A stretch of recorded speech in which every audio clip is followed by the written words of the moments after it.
Welcome into 20 Minutes Overtime. Your host, Jordan Smith. Let's get going.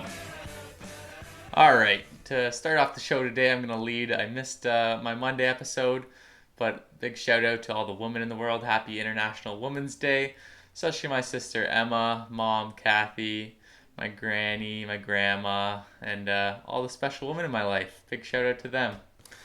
On a more sad note in the hockey world, we had the passing of an all-time great father, Walter Gretzky. That is Wayne Gretzky's dad. He passed away due to health complications on the weekend at 82 years old. Deep, sincere, I hope everything's okay with the Gretzky family, and they're going to have a spectacular funeral. I know the hockey world is mourning him. On another sad note, Brent Seabrook is retiring from the NHL after 1,114 games played. Due to health complications, he's going to end his career with 464 points. What a career he's had, though. 3 Stanley Cups and an Olympic gold medal. Congratulations, Brent Seabrook, on your retirement, and I hope you like the golf courses, buddy. The last thing I will note is Patrick Kane played in his 1,000th game last night. Okay, there's a lot of debate about Patrick Kane being the best American player in the world, which I believe he is. Through 1,000 games, he has 400 goals, 660 assists, 3 Stanley Cups, a Conn Smythe, a Hart Trophy, an Art. He's done it all for U.S. other than win them. Couple more championships in the Olympics and the World Championships. But Patrick Kane in the front running with Conor Mcdavid for MVP this year. So what a career he's had. Today's episode, we're going to be going back to goalies, starting at the top of the Central Division. Okay, so like I said, I'm just breaking down goalie contracts, what I see in the future, how they're performing this year. Starting with the Central Division league leader. That's tough to say. Tampa Bay Lightning. Okay, there's really only one goalie to talk about in Tampa. I'm wearing the Tampa hat today because I do think they have the best goalie in the world.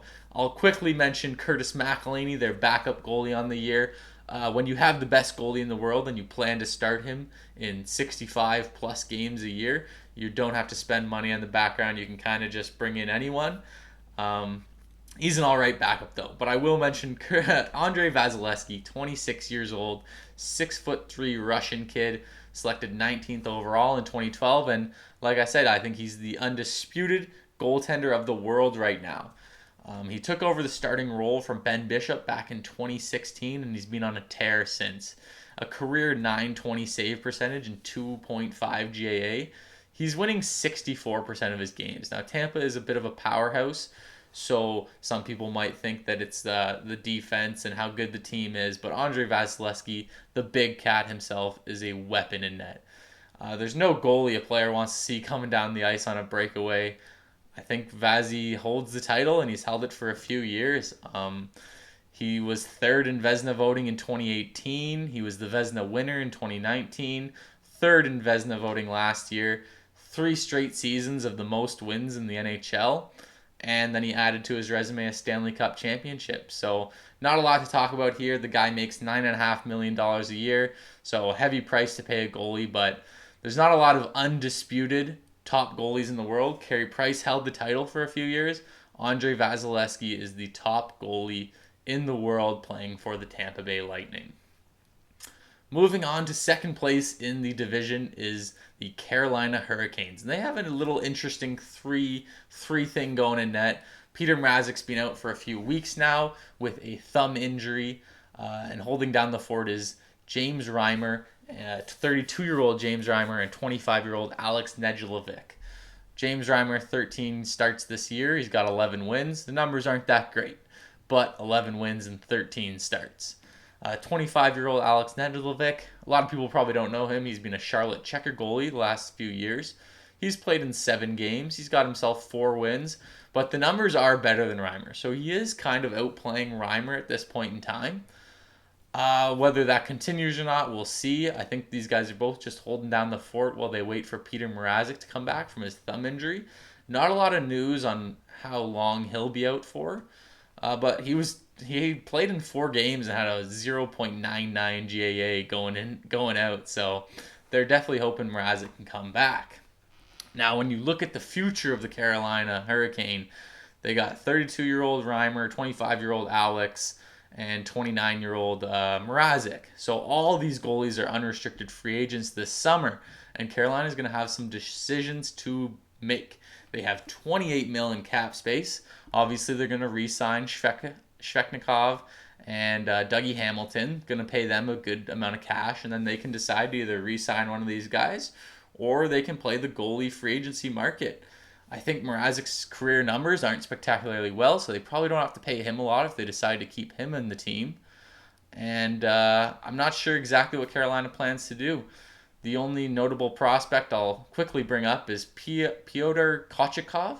He was the second goalie drafted in the 2019 draft behind Spencer Knight. He plays in the KHL. I know very little about him. But Carolina will have some decisions to make, and they have all the cap space in the world to do so. All right. Third in the division, the surprisingly quite good Florida Panthers.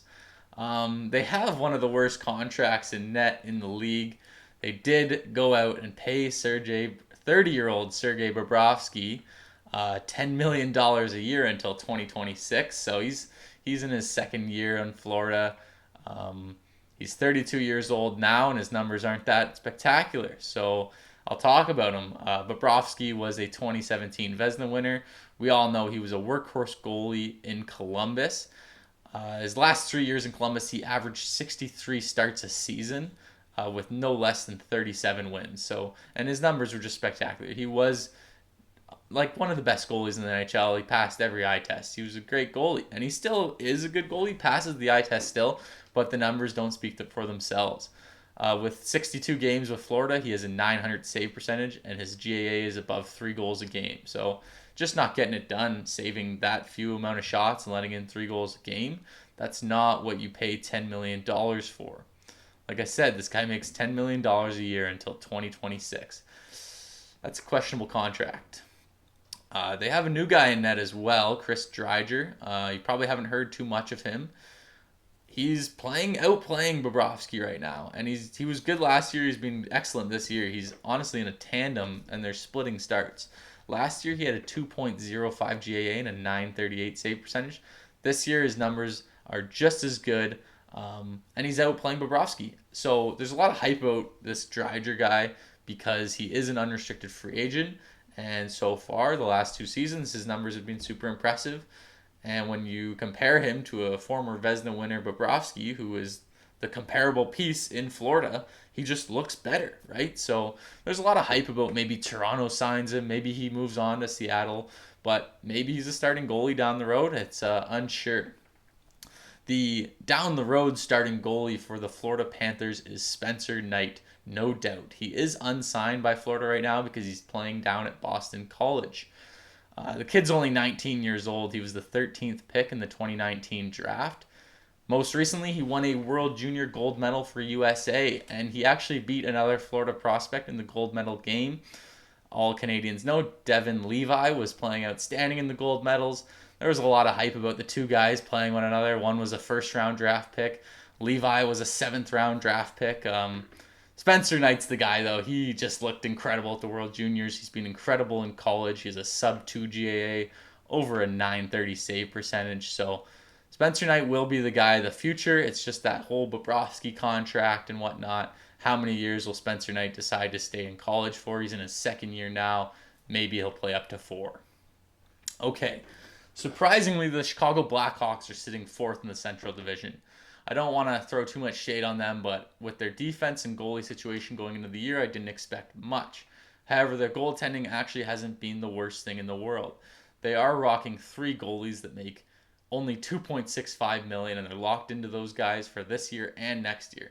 So they're only invested just over $2.5 million in their goalies.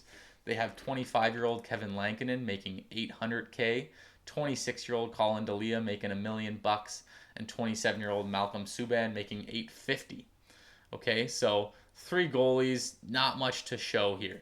Subban has played in 73 games throughout his career, and he was playing on a good Vegas team, and his numbers were not great. So I think nothing of Subban.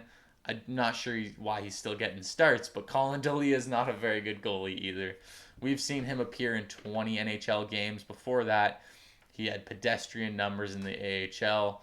So those guys are probably not the goalies of the future. However, you have the new guy, Kevin Lankin, in. We've only seen him in 17 games this year, but he's got a 2.76 GAA and an impressive 919 save percentage. Okay, so you probably don't know much about him. However, he did win a gold medal with Finland at the 2019 World Championships, and he was not a bench guy. He was their starting goalie. So maybe he's the goalie of the future. I don't know. We're going to see another year out of all three of these guys. Not sure who's going to finally take over the starting role. Notable prospects, they spent a 2020 second round draft pick on Drew Comiso.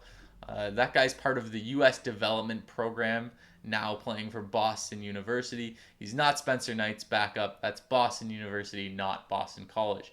Other than that, I know very little, but a second round draft pick on a goalie, second goalie off the board. So Chicago spent the money there. Okay, we talked about how Bobrovsky left Columbus, and it was absolutely a brilliant idea to let him walk away. When your goalie wants $10 million a year, and when a player is just like, okay, pay me the max amount of money or I'm leaving, it probably doesn't hurt to just let him walk. So they let Bob walk, and they fixed their goalie problems within the year. They have a $6.8 million tandem with Jonas Korpisalo and Elvis Merzlikins.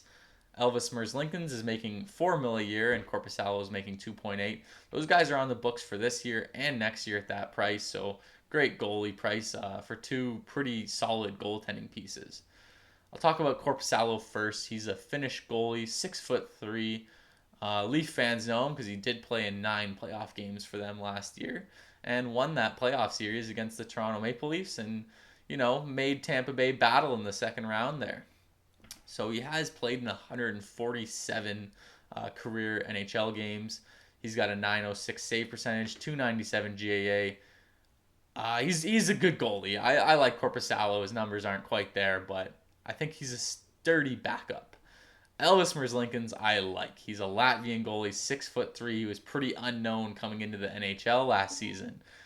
He did join the NHL and lose all 10 of his first games, and then he went on a tear. He won 12 of the next 14 games with a little 8-game win streak in the middle there, with 5 shutouts in an 8-game win streak. It was probably one of the most impressive runs I've seen since Andrew Hammond did it, the Hamburglar, back with Ottawa a couple years ago. I think he's a great goalie. He had a 923 save percentage and a 2.35 GAA. Hasn't been healthy this year, but I think Merzlikins is the goalie of the future. Korpisalo could be a backup. I like the tandem right now, and they have this tandem at a good price for the next 2 seasons. So I like what Columbus has in net, and they play good defensive hockey. Moving on to Nashville, I've talked about a lot of names we don't know, but now I'm going to bring up 2 names we know very well. Pekka Rinne and Jussi Saros have been holding down the fort in Nashville. Pekka Rinne has been there for many, many years, and Saros has been the top prospect for the team for a lot of years now. Pekka Rinne is 38 years old, making $5 million a year. Jussi Saros, 25 years old, making $1.5 million a year. Both guys, Rinne is an unrestricted free agent this season. I think it's time to part ways with him. Retirement's right around the corner, or maybe you just bring him back on a bargain. Jussi Saros is a restricted free agent, and quite frankly, his numbers haven't proved he earns a big contract this season, so maybe he gets a little $3 million deal, something like that, for the next couple of years.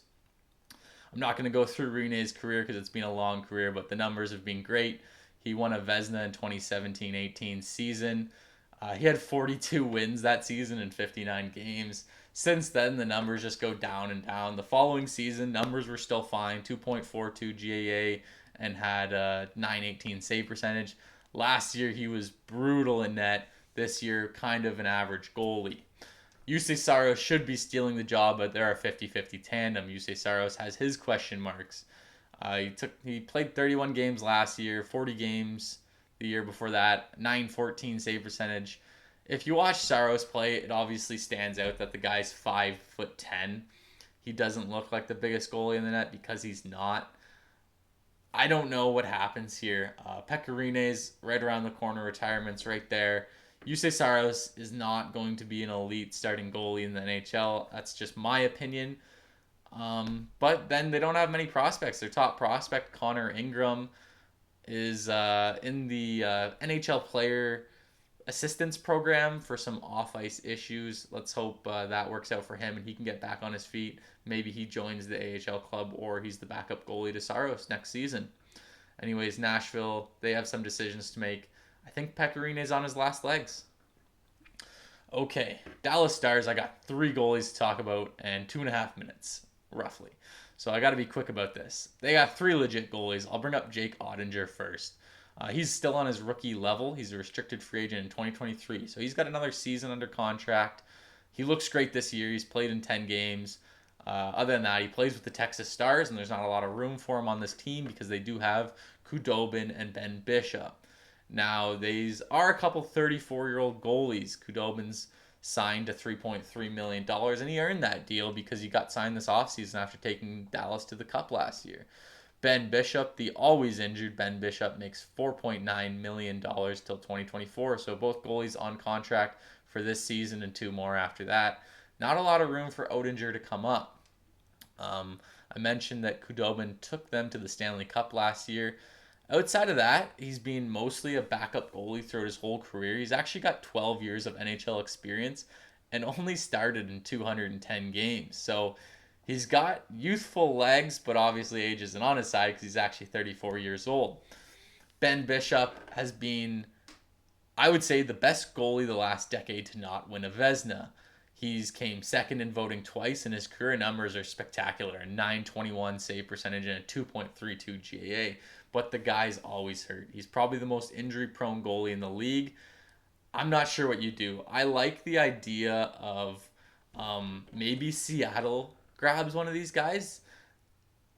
I hope it's Bishop. I kind of hope Seattle grabs Bishop and maybe you get a Marc-Andre Fleury thing that Vegas had with Bishop, who's been one of the best goalies in the NHL, just always injured.